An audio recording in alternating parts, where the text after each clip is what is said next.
Students की requirement के according मैं लेकर आया हूँ आपके लिए इस वीडियो में डिसोल्यूशन ऑफ पार्टनरशिप फर्म के NCERT solutions.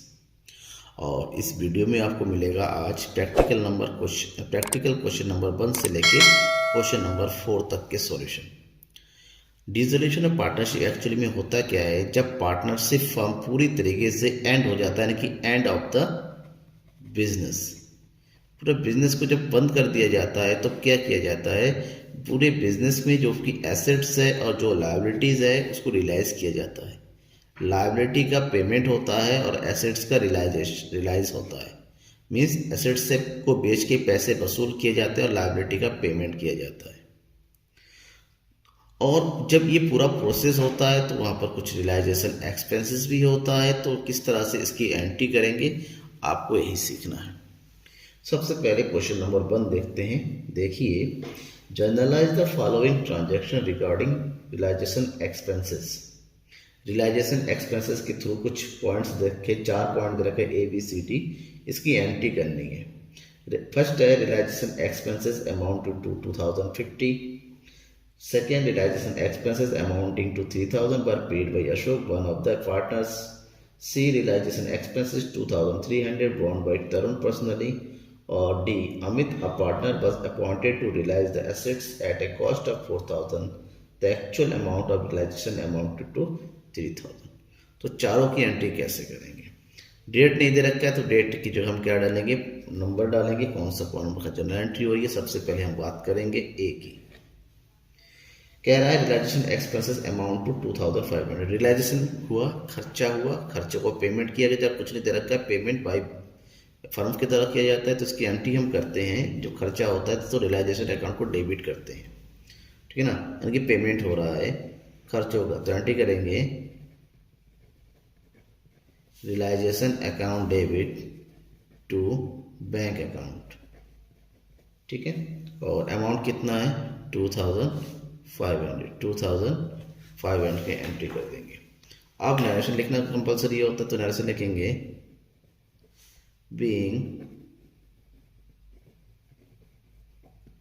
Realisation expenses paid. First transaction complete हो गया। सेकेंड ट्रांजैक्शन क्या दे रखा है इसमें, सेकेंड ट्रांजैक्शन है B, realization expenses amounting to 3000 were paid by Ashok. 3000 का खर्चा हुआ और अशोक ने पूरा पेमेंट किया, जो कि एक पार्टनर है। जब पार्टनर रियलाइजेशन एक्सपेंसेस का पेमेंट करता है तो उसकी एंट्री हम उसके कैपिटल अकाउंट में करते हैं। तो क्या करेंगे हम यहाँ पर, रियलाइजेशन अकाउंट डेबिट टू, क्योंकि अशोक नहीं किया है तो उसके कैपिटल अकाउंट में ट्रांसफर करता है। अशोक कैपिटल अकाउंट, अमाउंट कितना है 3000। ये हो गया। ना से लिखेंगे being realization expenses paid by Ashok, ठीक है। नेक्स्ट ट्रांजैक्शन है realization expenses 2300 borne by Tarun personally. अगर realization expenses partner personally bear कर रहा है, पर्सनली का मतलब खुद अपनी मर्जी से बियर कर रहा है, तो उसका बिजनेस के साथ कोई लेना देना नहीं होता है। तो ऐसे में जब बिजनेस के साथ लेना देना नहीं होता है तो बिजनेस उसकी रिकॉर्ड भी नहीं रखेगा। इसका मतलब होता है इस ट्रांजेक्शन के लिए जहां पार्टनर बिजनेस की रियलाइजेशन को पर्सनली बियर करता है तो उसकी कोई एंट्री नहीं करते, यानी कि नो एंट्री। तो सी नंबर के लिए कोई एंट्री आपकी नहीं होगी। अब बचा question point number D. Amit, a partner, was appointed to realize the assets at a cost of 4000.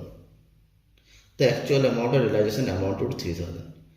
Amit partner है जिसको रियलाइजेशन एसेट्स की रियलाइज करने के लिए नियुक्त किया जाता है और 4000 पर रखा जाता है कि इसका खर्चा होगा, लेकिन रियली में खर्चा 3000 रुपये।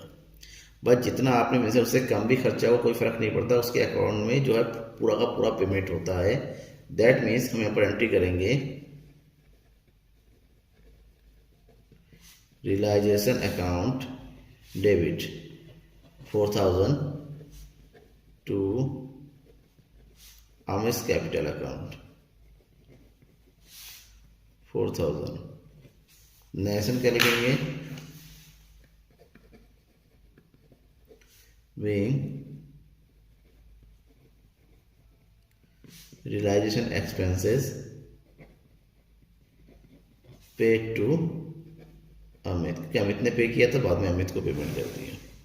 ठीक है ना, ये क्वेश्चन नंबर 1 कंप्लीट हो गया। चलिए अब हम पढ़ते हैं क्वेश्चन नंबर 2। क्वेश्चन नंबर 2 क्या है? क्वेश्चन नंबर 2 में ये कहा जा रहा है, record necessary journal entry in the following cases they रखा है, आपकी जर्नल एंट्री करनी है आपको। तो क्या करेंगे इसमें, पहला दे रखा है क्रेडिटर्स वर्थ 85। तो देखिए यहाँ पर जो है एसेट्स और लायबिलिटीज से रिलेटेड एंट्री है आपकी। तो क्या कह रहा है इसमें, creditors worth 8500 accepted and ₹40,000 as cash.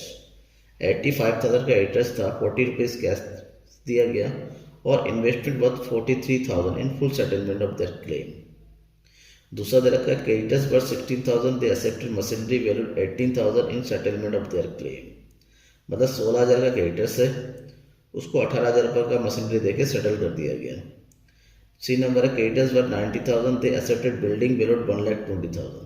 90,000 का क्रेडिटर्स है, उसने बिल्डिंग ले लिया और बदले में 30,000 रुपये कैश भी पेमेंट किया। तो 3 कंडीशन है क्रेडिटर्स के पेमेंट की, तीनों की कंडीशन किस तरह से एंट्री करेंगे वो देखें।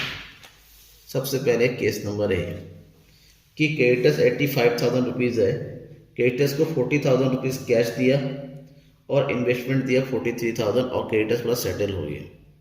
ध्यान रखिएगा, लायबिलिटी के बदले में अगर एसेट्स का पेमेंट होता है तो उतने की एंट्री नहीं करते हैं, लेकिन लायबिलिटी को अगर कैश का पेमेंट किया जाए तो केवल कैश की एंट्री करेंगे। यानी कि यहाँ पर आपको कितना पेमेंट किया जा रहा है, 40,000 कैश रहा, 45,000 जिसके बदले में 43 का इन्वेस्टमेंट किया गया, वो भी फुल सेटलमेंट में। तो हमें उसके कोई मतलब नहीं होता, कोई एंट्री नहीं करते। तो हम यहाँ पर केवल और केवल एंट्री करेंगे 40,000 की पेमेंट की, यानी कि रियलाइजेशन अकाउंट डेबिट। कितना पेमेंट किया, 40,000 टू कैश अकाउंट 40,000। आप इसके नरेशन थोड़ा सा सही से लिखेंगे। क्या लिखना है नरेशन में, क्रेडिटर्स पेड टू कैश। ठीक है ना, क्रेडिटर्स को क्या कर दिया, कैश पे किया, एंड इन्वेस्टमेंट दिया इन फुल सेटलमेंट में इन्वेस्टमेंट दे दिया गया। अब है बी नंबर, ये कहा जा रहा है क्रेडिटर्स को 60,000 का था, मशीनरी दिया गया 18,000। ध्यान रखिएगा, क्रेडिटर 16,000 है, मशीनरी 80,000 का देके सेटल कर दिया गया। तो यहाँ पर भी कोई एंट्री नहीं होगी, ठीक है ना, क्योंकि लायबिलिटी को एसेट्स देके कंप्लीट कर दिया जाए तो नो एंट्री। नेक्स्ट है सी, क्रेडिटर्स 90,000 का है, उसने बिल्डिंग ले लिया और बदले में 30,000 पेमेंट। अब 120,000 का 90,000 का क्रेडिटर्स जो है सेटल हो गया, बचा 30,000 जिससे पैसा मिला है, तो उसकी एंट्री करेंगे। पेमेंट रिसीव हो रहा है जितना, उसकी एंट्री करेंगे। यहाँ पर कैश अकाउंट डेबिट कितने की, 30,000 की पैसा आ रहा है। ध्यान में जितना पैसा एक्चुअल में आता है और जितना जाता है उसी की एंट्री हम करते हैं। एसेट्स को और लायबिलिटी को अगर आपस में एडजस्ट कर दिया जाए तो उसकी एंट्री नहीं होती है। तो यहाँ इसलिए केवल 30,000 की एंट्री की, कैश अकाउंट डेबिट टू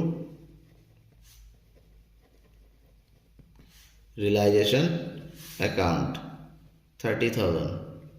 अब हमें करना है इसका क्या, नरेशन लिखना है। तो नरेशन में हम सिंपल से लिखते हैं creditors accepted building and paid किया, उसने क्या किया, कैश पे किया। ये हमारा क्वेश्चन नंबर 2 कंप्लीट हो गया। अब क्वेश्चन नंबर 3, क्वेश्चन है there was an old computer which was written off in the book of accounts in the previous year. Book में पिछले साल का एक पुराना कंप्यूटर था जिसको राइट ऑफ कर दिया गया, खत्म कर दिया गया। The same has been taken over by a partner Nitin for 3,000। और उसी रिटर्न ऑफ जो पुराना कंप्यूटर था 3000 में जो है नितिन ने इसको टेक ओवर कर लिया। अब इसकी जनरलिटी करनी है आपको, ठीक है ना। और जनरलिटी ये मान करना है कि द फर्म हैज़ डिसॉल्व, कि फर्म जो है ख़त्म होने वाला है, ख़त्म हो गया है। तो नितिन ने 3000 का जो है टाइप जो कंप्यूटर है इसको टेक ओवर कर लिया गया। तो नितिन के कैपिटल अकाउंट को डेबिट कर देंगे और रियलाइजेशन को क्या कर देंगे, क्रेडिट कर देंगे। तो एंट्री होगी नितिन ने लिया है, तो नितिन्स, अगर कोई पार्टनर एसेट्स को टेक ओवर करता है तो उस पार्टनर को डेबिट कर देंगे और रियलाइजेशन अकाउंट को क्रिएट कर देंगे। उसका उल्टा, अगर किसी पार्टनर ने जो है लायबिलिटी का पेमेंट किया है तो उस पार्टनर को क्रेडिट कर देंगे और रियलाइजेशन को डेबिट कर देंगे। तो यहाँ पर उसने कंप्यूटर लिया है 3000 रुपीज़ में, तो उसने डेबिट टू रियलाइजेशन अकाउंट कर देंगे 3000। नेशन क्या लिखना है, हमें नेशन लिखना है, ये हो जाएगा आपका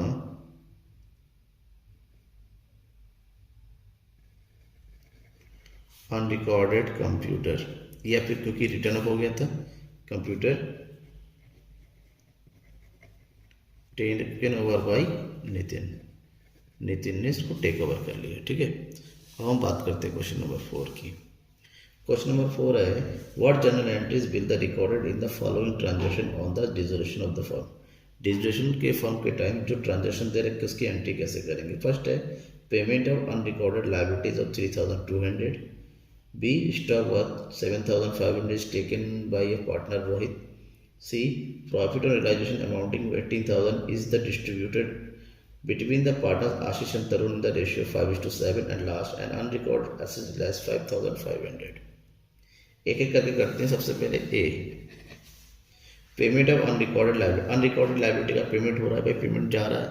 जब पेमेंट होता है तो रियलाइजेशन अकाउंट को डेबिट करते हैं, ठीक है। तो यहाँ पर एंट्री कर दीजिए रियलाइजेशन अकाउंट डेबिट। क्यों, क्योंकि पेमेंट हो रहा है तो पैसा जा रहा है, तो पैसा का जाता है तो कहाँ डालेंगे, टू बैंक अकाउंट। कैश के बारे में कैश दे रखा है तो कैश डालिए, अदरवाइज बैंक डालिए। तो कितना अमाउंट है, 3200। नेशन क्या लिखेंगे, नेशन हमारा सिंपल से लिखना है, बीइंग अनरिकॉर्डेड लायबिलिटी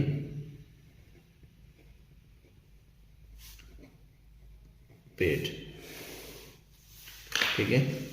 अब है ट्रांजेक्शन नंबर बी, सेकंड मतलब stock was 7500 taken by A partner Rohit. Stock था, स्टॉक है एसेट्स, पार्टनर ने टेक ओवर कर दिया। जैसे कि मैंने, अगर किसी पार्टनर ने स्टॉक को टेक ओवर किया तो पार्टनर के कैपिटल अकाउंट को डेबिट कर देंगे। रोहित ने लिया है यहाँ पर, तो हम एंट्री करेंगे Rohit capital account debit to realization account, और अमाउंट है यहाँ पर 7500। नेक्स्ट लिखेंगे being stock taken over by Rohit, ठीक है। ये कंप्लीट हो गया। अब हम आगे बढ़ते हैं और ट्रांजेक्शन नंबर सी करते हैं। सी क्या दे रखा है, profit on realization amounting. Realization पूरा अकाउंट बनाया गया जिसमें प्रॉफिट हुआ 18,000 का। पार्टनर आशीष और तरुण में 5:7 में डिस्ट्रीब्यूट करना है। जब प्रॉफिट होता है तो रियलाइजेशन अकाउंट को डेबिट करते हैं, यानी कि एंट्री होगी realization account debit to partners capital account. Partner कितने हैं, 2। कौन कौन है, आशीष और तरुण। आशीष कैपिटल अकाउंट और तरुण कैपिटल अकाउंट। अमाउंट कितना हो रहा है, 18,000। अब 18,000 को इन दोनों में डिस्ट्रीब्यूट करेंगे। तो आशीष का हिस्सा कितना है, 18,000 मल्टीप्लाई बाय 5/12, और तरुण का कितना है, 18,000 मल्टीप्लाई बाय 7/12। तो 18,000 का 5 जो है 5/12, इसका अगर कैलकुलेट करते हैं हमारे पास आता है 7,500, और तरुण का आता है 10,500, ठीक है। नेशन क्या लिखेंगे, सिंपल है, प्रॉफिट का डिस्ट्रीब्यूशन है तो हम यही लिखेंगे being realization profit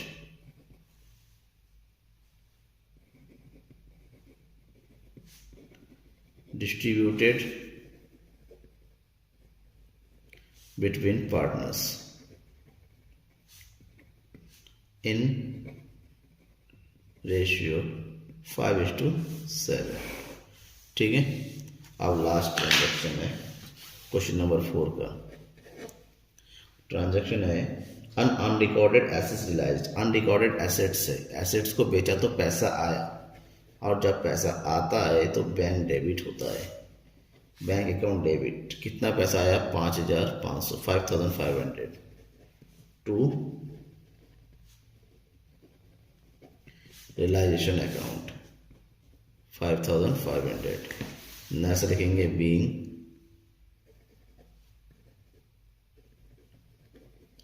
unrecorded asset realised. ये हमारा कंप्लीट हो गया। सिंपल एंट्री है, सिंपल तरीके से समझिए। ठीक है ना, अपने 12th क्लास के दोस्तों को बीच में शेयर कीजिए जो अभी आने वाले दिनों में बोर्ड एग्जाम में बैठने वाले हैं। Thank you everyone.